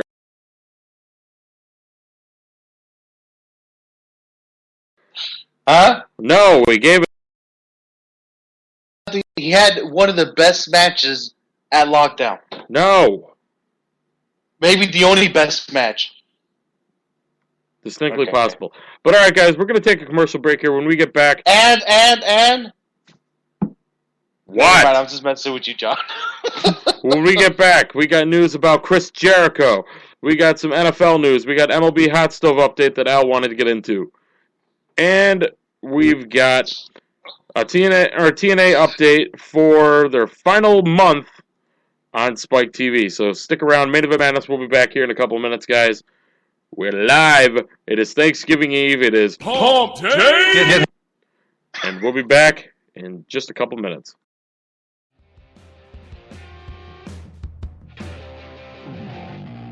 So you're cruising around the internet looking for some entertainment. What if I told you there's a hard-hitting, fresh, and opinionated podcast out there covering everything from WWE and TNA to the NFL, the NBA, and MLB? Well, that's reality. Main Event Madness is here. Don't miss us every week on MainEventMadness.com as well as on TuneIn Radio and Stitcher.com. Main Event Madness, our wrestling, your sports, simply madness. From the associate producer of The Wrestler, Evan Ginsberg, comes Evan Ginsberg's Legends TV, co-hosted by Steve Ludwig, featuring legends in sports, pro wrestling, and the arts. Lanny the Genius Poffo, Nicole Bass, Oscar from Men on a Mission, and million-selling music hitmakers like Martha Wash of the Weather Girls and Carol Douglas of Doctor's Orders fame appear regularly, as well as the greatest live indie musicians performing live in studio. Saturdays, 11 a.m. at legendstvnyc.com and madhousetv.com, archived 24/7. You missed the birth of your mother and father, don't you dare miss Evan Ginsberg's Legends TV. Looking for more than your average wrestling website? Looking for the fastest growing wrestling news site on the internet today? With quality news, results, and more. Wrestling News Report has everything you'd want in a wrestling website. Al Merriman has you covered with the latest and biggest stories of the day from all around the world of pro wrestling. Check them out today, WrestlingNewsReport.com. Hey you. Yeah, you. Looking for quality wrestling news with an international flair? Looking for results and news from around the world? Look no further than Wrestling-News.net. Wayne Daly and his crew have you covered from top to bottom, from WWE to TNA to the top independent companies from around the world. Check them out, Wrestling-News.net.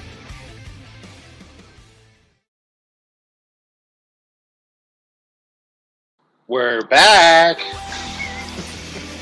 Hello, ladies and gentlemen, we are back.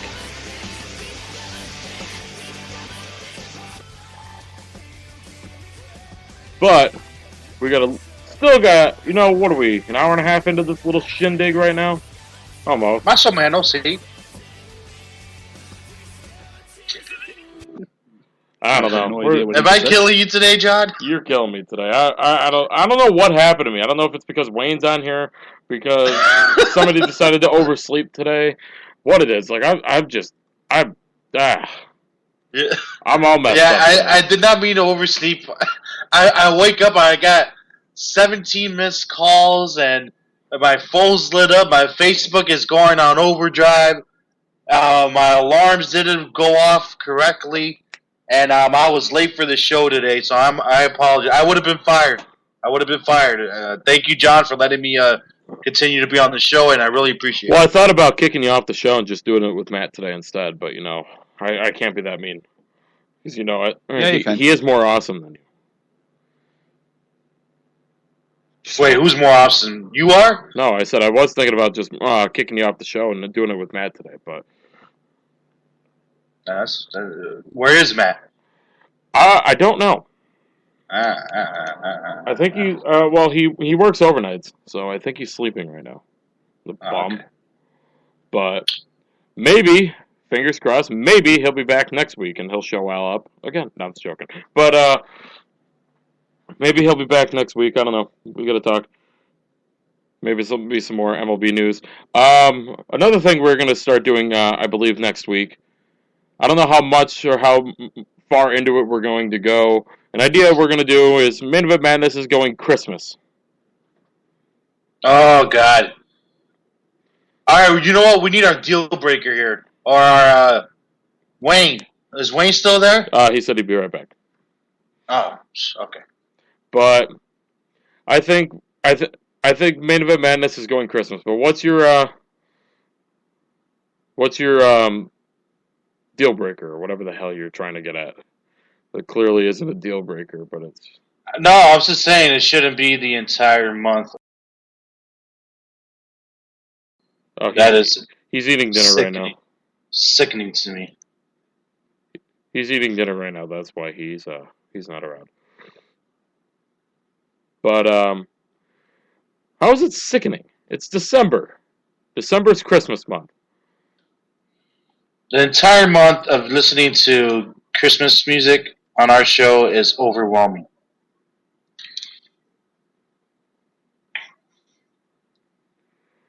Why not? No comment? Wait, what'd you say?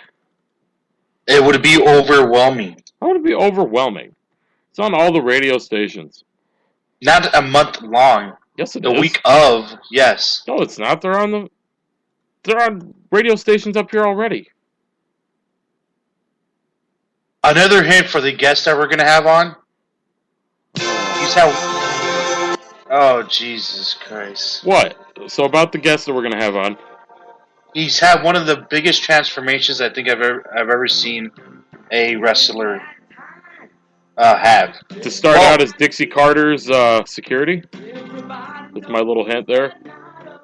Well, if you see his independent pictures, it's even more enhanced the transformation he has had compared to where he has become today.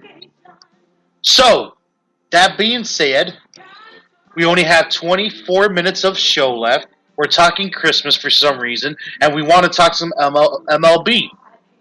Or do you not?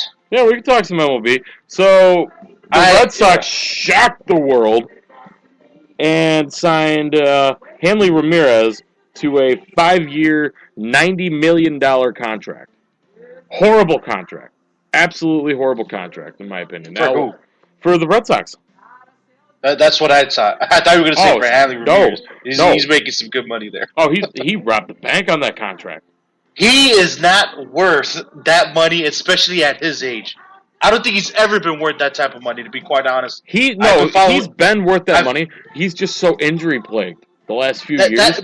That's what I'm saying, that he could never live up to that type of contract. He's always injured, and even at the beginning of his career, he never had the willingness to be a team player, especially with the Marlins when we had him. So, just saying, man, I don't think he's worth that type of money. And I think that all for Hanley Ramirez, you got your retirement money, you're good to go.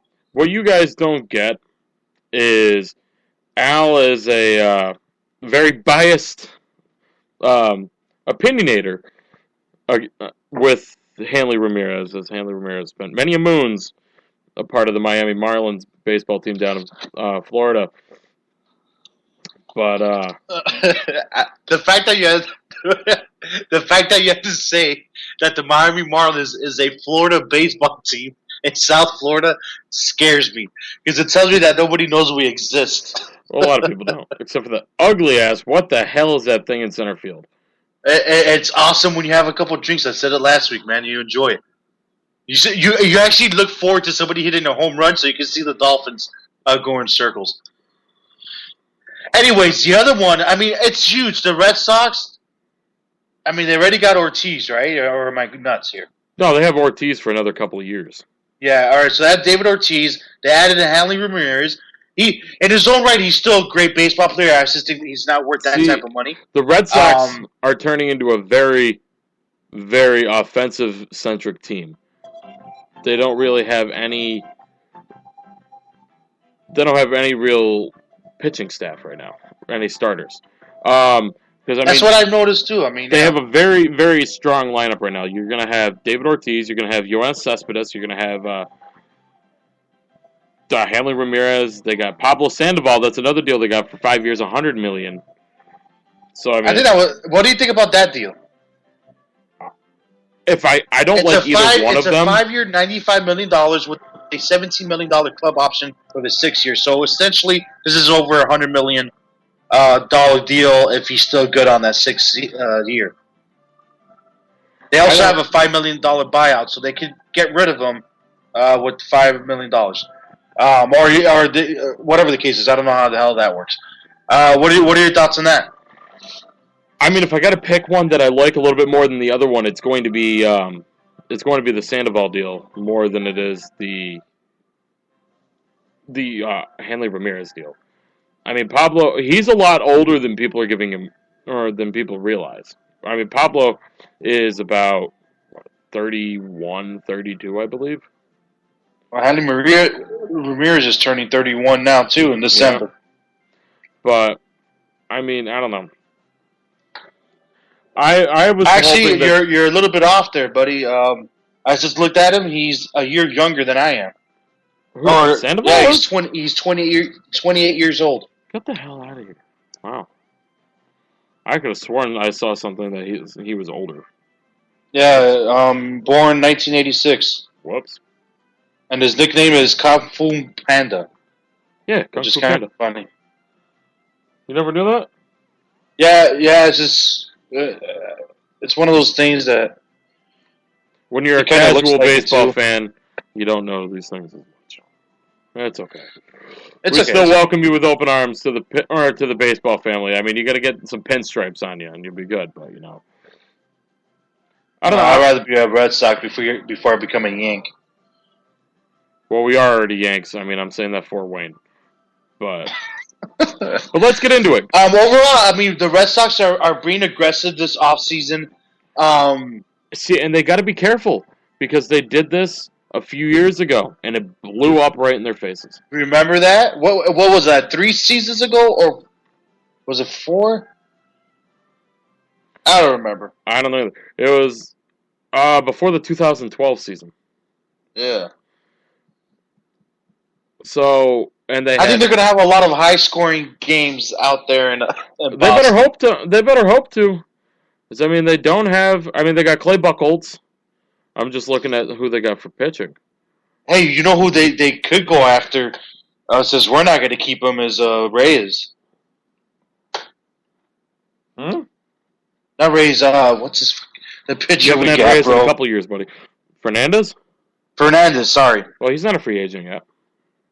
Yeah, but I'm saying that we're not going to keep him. I can't believe I said Reyes. I Holy was looking at a picture. outfielders! Holy outfielders! They got Hanley. Oh, Hanley Ramirez isn't even playing the infield. He's playing left field. Wow. But they got Hanley Ramirez. They got Shane Victorino. They got Alan Craig, Daniel Nava, Yoenis Cespedes. They got the younger one, Rusney Castillo. And then they got Dustin Pedroia, Pablo Sandoval, Mike Napoli. I mean, they have a very strong defensive team. But I don't know where that's going to get them as far as pitching goes. Because, I mean, all you have is Clay Buchholz. You don't have any other starting pitchers besides him. Man, do you know how much of a failure I feel like right now? I'm looking at the Red Sox roster, and I see kids younger than me pitching.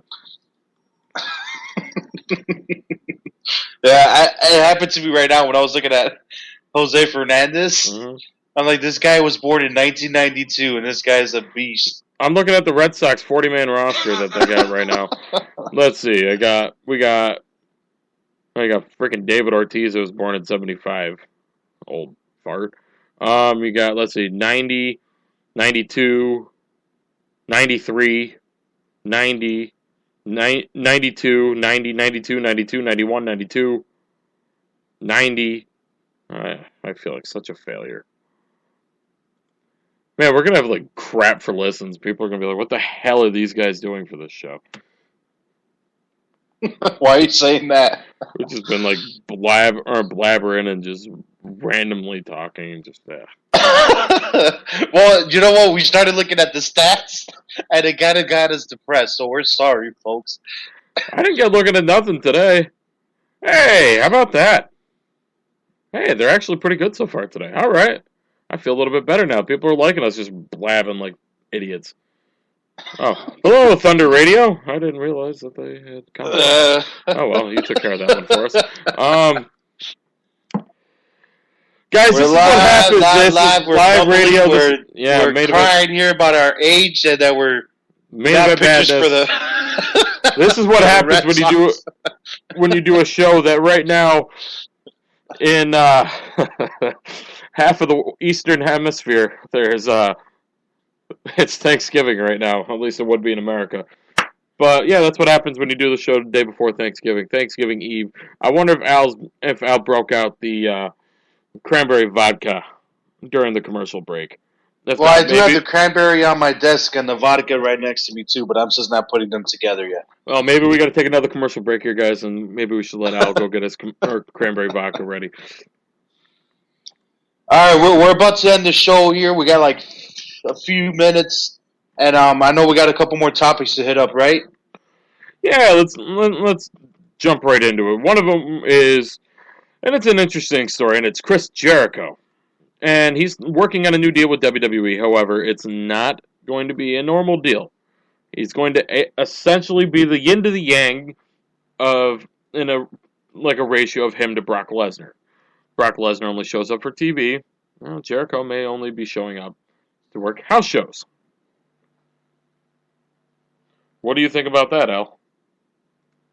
It's weird because I feel like we had this conversation, but I don't think we did at the same time. I think we did. If we did, guys, we're sorry. You know, Thanksgiving week. Another reason why people are probably tuning out. Look, what the hell? What is this conversation? I already heard this crap they talk about it last week. What's wrong with us today here? I love doing this damn show. All right, so Chris Jericho.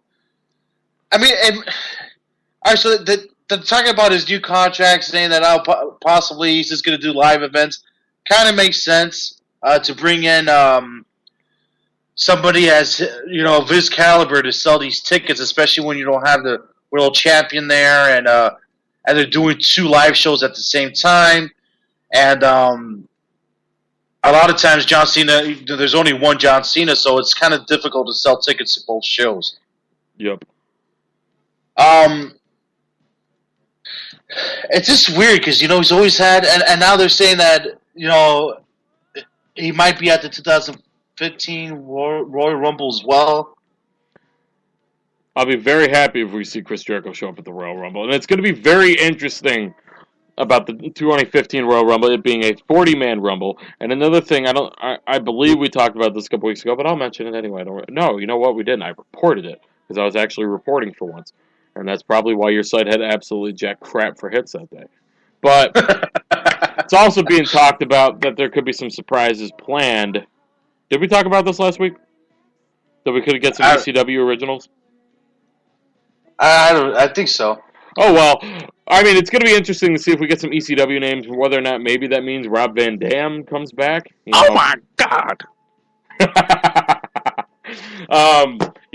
He usually does his 90 on, 90 off kind of thing, or 4 on, 4 off.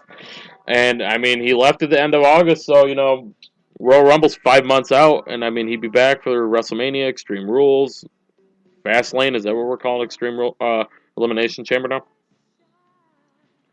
Yeah, it's WWE Fastlane. Thanks, Wayne, for letting me know you can hear the background music. So, I mean, it's a good run for him, and then, he'd come back just in time for maybe, I don't know, SummerSlam or something like that. But, so, I mean, if we get Rob Van Dam, Chris Jericho, you're going to get Daniel Bryan, Roman Reigns will be back by then. You never know. CM Punk, you never know. Stranger stuff's happened. Sting, Triple H. Oh, no. Oh, is that the video with him and Colt Cabana? Yep. I saw that. It looked funny. I'm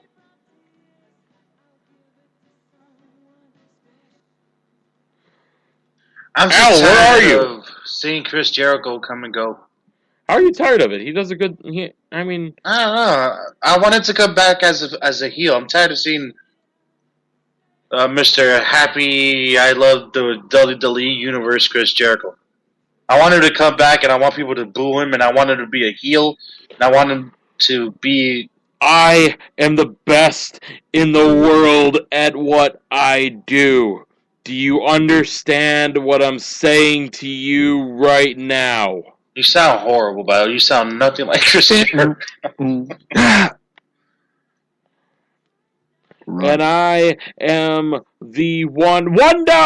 $1. What? No, I didn't bid that. Jericho Bob Barker. I've actually just picked up his new book today. Oh. And that part is actually in the book. So I actually can't wait to get to reading his opinion on it. I'm going to be buying that pretty soon. Tax money are two beautiful words. I can't wait for tax season. It's when raping yourself for the entire year financially comes back and benefits you so well. This show is taking a turn for the worse. Well, I mean, if you would actually talk. Live on Main Event Madness, how to rape yourself. for 1 year long. Well, I mean, if you would talk, I wouldn't have to just sit here and blurt out about random things. But, speaking of blurting out, somebody walked out a few weeks ago, and that was LeGarrette Blount of the at the time Steelers. Wasn't getting any passes, wasn't getting any possessions, anything like that. So he walked out. And what does this sumbitch do? He gets picked up by the Patriots. Man, I wish I could walk out on Pepsi and go get picked up by Coke. Man, that'd be so nice, wouldn't it? And not only did he get picked up, I mean, he freaking scored 2 touchdowns and had 182 yards. Incredible. I don't know. It's just crazy world that we live in. that stuff like this can happen. Well, and it's funny because at the beginning of the year, it was Le'Veon Bell and LeGarrette Blount, and they were smoking weed, and they got suspended for a few games together. Do you remember that? Vaguely.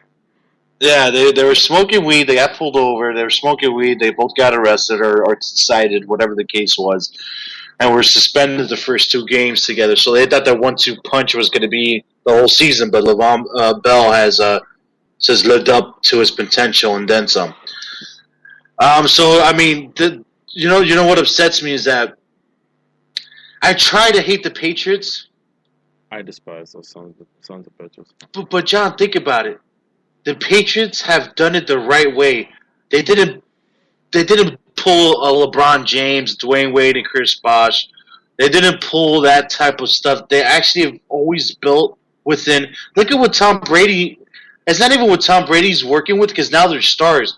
But all these guys, they didn't sign one all-star running back or one all-star wide receiver, and they have an offensive line that is just 6 different starting offensive line. Bill Belichick is one of the best football minds we've ever seen. I'm a little biased. But you got to respect it. I respect Bill Belichick and Tom Brady. I just don't like him. Especially since Bill Belichick was signed on to be the Jets coach, and before he even coached one game, he quit. That happened? Yes. Happened about 15 years ago. Wow, that I did not know. Yes. But, hey, going back before our commercial break when I was talking about Nikki Bella's response here. Oh, yes. And I quote. Oh, God. I've always wanted to do that. Did And I Thank quote. you. Wait. If my phone wasn't off, I'd go get that sound effect. You know, April, AJ, I am getting really annoyed of you. What a sore loser you from last Sunday night at Survivor Series. Then last night on Monday Night Raw, you talk about talent is not sexually transmitted. That sinking Bellas. I get that you're still upset from last Sunday night at Survivor Series. It's okay. The Bella Twins are back, bitches. I'm still two-time Divas champion, and you again, April. Instead, I let my sister Bree do the job right, and my Bree didn't disappoint. You're worthless now, AJ. You're worthless now, April. You have nothing. April, you stole your idol's man, and stealing someone's man is not sexually transmitted. It's never good to lie, April. You always wanted to be just like your idol. Is that why you rather people to call you Lita? April Jeanette, you think could call Bree and I skanks when everyone knows you kiss half the roster and stole your idol's man. What a hypocrite you are, April Jeanette. Hashtag Bree mode. Hashtag Bella Army. Hashtag Fearless Nikki. Team Nikki. The Nikki Bella and Nikki Diva Champ. Jesus. Right? That is a very intense. Is that like really her Facebook? Yeah. Wow. I'm taken back by all that. That's like really. I guess since she can't cut a promo, she could cut a written promo. So yeah. You got to send me that link to see it. That's amazing. Yeah, whenever I can find it again because I accidentally hit the home button. I'll find it at some point. But yeah. Yeah, that's pretty crazy, huh? I mean, those are some intense words she's spitting out there. Wayne, you were saying something? I said all you should do is just press the back button. No, I that's literally why it took me like a half an hour to try to find that because I had to scroll through like 12 hours of Facebook statuses. Why don't you just go to her page? Huh? It's somebody linked it. But anyway. What is that about? Man, they're gonna be loving us for dead air this week. So there's another video I saw yesterday. I'm so sorry. I know I haven't brought my A game this week. Nah, you're like a D- today. Oh, damn, that bad? I thought I had a good start. It was kind of like Monday Night Raw. It started off good, and now I'm like a B+ right now. I'm sorry? Actually, you know what? I'm not going to shift gears to the Bully Ray quite. Actually, I'll mention it really quick because I just realized the time. Bully Ray was 1 second before you say anything. I've got If you can play it. Breaking news. Hold on.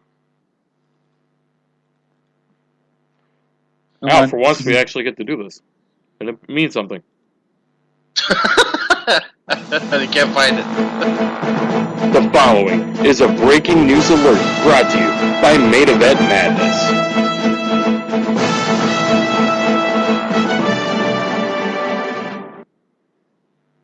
I don't know whether you can call it breaking news or just like good news.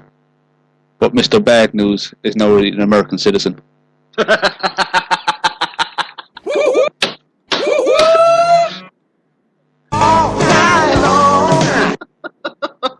So Wayne, did that citizenship cost him $9.99 per month? It's Yeah, he announced on his Twitter thanking Barack Obama. Oh, sorry, what? He announced on his Twitter thanking Barack Obama for the green card and said that Barack's the man. Well, there you go. He's officially an American citizen. But really quick here. More issues. Huh? He's got a green card. Yep. All right. Before we get ready to wrap this up here pretty soon, really quick, Bully Ray was interviewed by Bill Apter of Billy! and was asked could he see himself back in WWE. He said yes. You know, the fans ultimately, if the fans say they want it, the fans will it'll happen. You know, they're ultimately the ones who want to see it. I have no idea. When. You know, the fans are the customers. If the customers want to pay for it, I mean, honestly, then, I mean, how can you really argue with them? And he was asked, well, who would you want to face in WWE if you went back? He said, I don't really know if it's for me to say. It doesn't really matter who I want to face. He said, what matters is who the fans want me to face. He said, you know, a couple guys that I think the fans would want me to face are Brock Lesnar and John Cena. Al, really quick, what are your thoughts if we could ever get a Bully Ray and John Cena feud? You know what? Since I've been watching Bully Ray for so long, wouldn't it be weird? It would be kind of strange, but it would be kind of badass too to see TNA's Bully Ray in the WWE, because Bully Ray has evolved in TNA to a main event It'd be status. Like Bully Ray finally legitimized. I'm sorry? It said it'd be like Bully Ray finally legitimized. It's like, yeah, but this is a main eventer. Sick him. The problem is that I don't know how the WWE universe would receive him, because the last time they saw him, remember, 90% of the WWE universe don't even know that TNA exists. So, as far as the WWE universe is concerned, Sting hasn't wrestled since he wrestled Ric Flair on the last night of Nitro. That's true. And it's sad, but it's true. 90% of the people out there don't know about TNA. So it's the same thing with Bully Ray. I don't know how the fans would react if he were to come back. If the only way it will be a positive thing is if when Bully Ray, if he ever does come back to TNA or to WWE, is he needs a microphone in his hand and he needs to cut a promo immediately. He can't just do like a run, and it needs to be something where people could say, "Holy crap, that's Bully Ray," and he looks great because he's lost a lot of weight too. He looks physically great. When I saw him at TNA Lockdown in person, he looked pretty great. So I think that they would need to cut a promo, and him versus John Cena would be intriguing to see. I think, and him even versus Brock Lesnar, they're big people. I think it would be great. I would like to see him face a guy like Rusev as well, and Ryback. I think there's a lot of great potential matches that they could set up with Bully Ray. Having another veteran face in that locker room or on the main roster would be an enhancement to the roster, I think, and he's pretty good on the microphone. So I don't see any negatives to bringing Bully Ray into the company. Wayne, do you think I'm out of my mind? I think if they do bring him in, they're not going to. How are they going to utilize him as Bully Ray? That's my idea. Like. See, that's the one difference between TNA and WWE. TNA doesn't own the name. Yeah, but everyone knows him as a Dudley. You can't bring him in as Bully Ray. Sure could. Unless they do Bully Ray. So they're going to call him Bubba Ray Dudley? Bully Ray Dudley. Bully Ray Dudley. That's what I'm saying. He should come in as he should come in as Bully Ray, or at least that character. I don't know. You see, that's what I'm saying. That the perception of what he was might be a bad thing, and I don't know if they'll be able to break that mold unless he cuts that type of promo that he does in TNA. Because the problem is that if Bully Ray comes to TNA, I mean to WWE, in TNA he's a main event guy. In WWE, the crowd doesn't see him. I don't know if they will see him as that guy. He can't come in like as a Chris Jericho and expect the fans to love him. I just don't think he's that caliber. I think he can do good things, but the way they deliver him to the WWE universe would be a key. Something pretty much creative would have to do their job to either make this a one-time thing or make him have a good long run. Kind of like Goldust has had a long run on his return. So, I don't know. But I'm just going off what you're saying. Like literally 90% of those of the WWE fans, give or take, won't know who he is. Exactly. As the Bully Ray character, but they know him as Bully Ray Dudley. Yeah. And I think that's a huge difference because he's evolved since that character. And I think that's where the problem lies. You know, it's just one of those things like Sting could do it, you know, because it's freaking Sting. I mean, Sting has been an icon and he has never... Sting could come back and he's going to get cheered because it's Stinger, you know? Chris Jericho can come back because it's Chris Jericho, but I don't know, there's a perception of a Team 3 or the Dudley Boys from back in the day that... I mean, how long has it been since Bully Ray hasn't been in WWE? Has it been 8 years already? Almost 10 years. Yeah, about 8 years since the One Night Stand pay-per-views. No, dude, so that's 10 years next year. Wow, pretty much 10 years. Man, that's ages ago.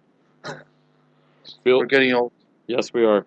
But I think that's going to do it here, guys, on Main Event Madness. You know, head over to our Facebook page, facebook.com/Main Event Madness, later, probably this weekend, and we should have some news for you on who one of our next guesses will be. Current TNA superstar. Current TNA superstar. One of our next guests will be January 7th, and I'll have commercials for these next week.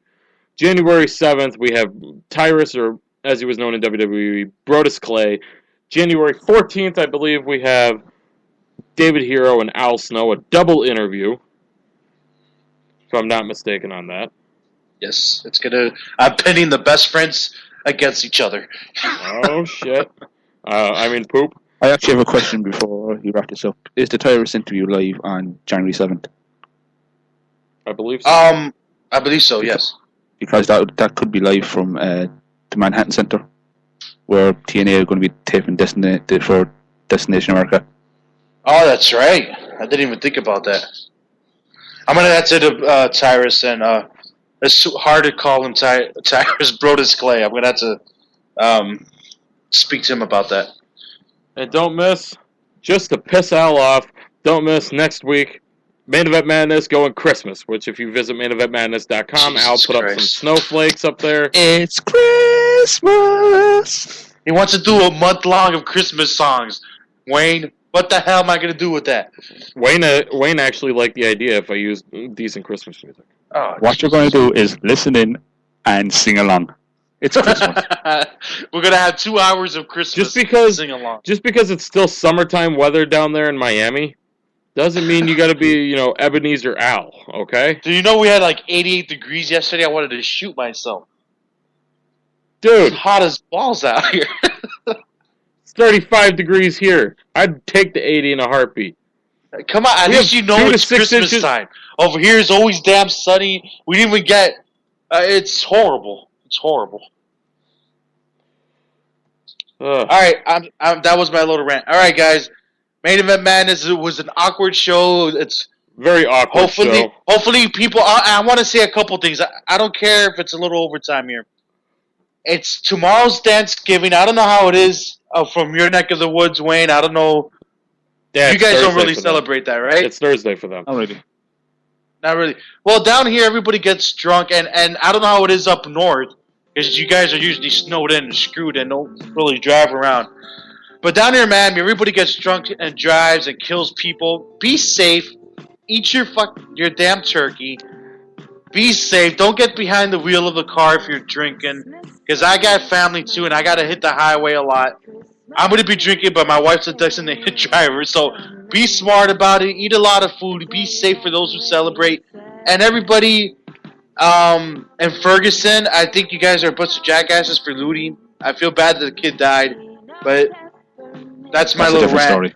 Yeah, it's a whole different story, but just bring some peace, guys. Bring some peace to this world and stop doing the riots and all that. So, all right, that's just my little This is thing. weird. Isn't that normally your beginning show rant? As I said, Yes, I did everything backwards today. To take Al's comments. If you're planning on going somewhere drinking tomorrow night, plan on getting back. There you go. Plan on getting back. Oh, this freaking guy. Good night, folks. Good night. It's still 12:30 in the afternoon. Later. Bye-bye. Thank you so much for joining us. Miss a part or all of today's show? No problem. Head over to maineventmadness.com where you'll find today's show as well as every show in our history. So once again, for all of us here at Main Event Madness, I'm John Curry. Have a great rest of your day, and we'll see you back here next time. Have a good one, everybody. So long.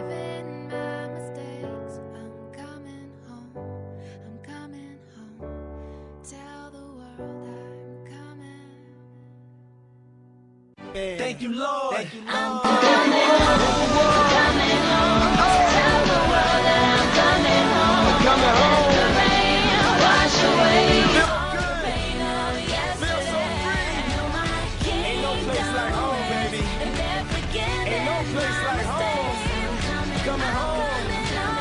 Coming home. Tell the world Tell the that world. I'm Coming home.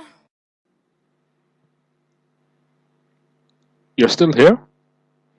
Dude, the show's over. Stop listening. Do something else. Go!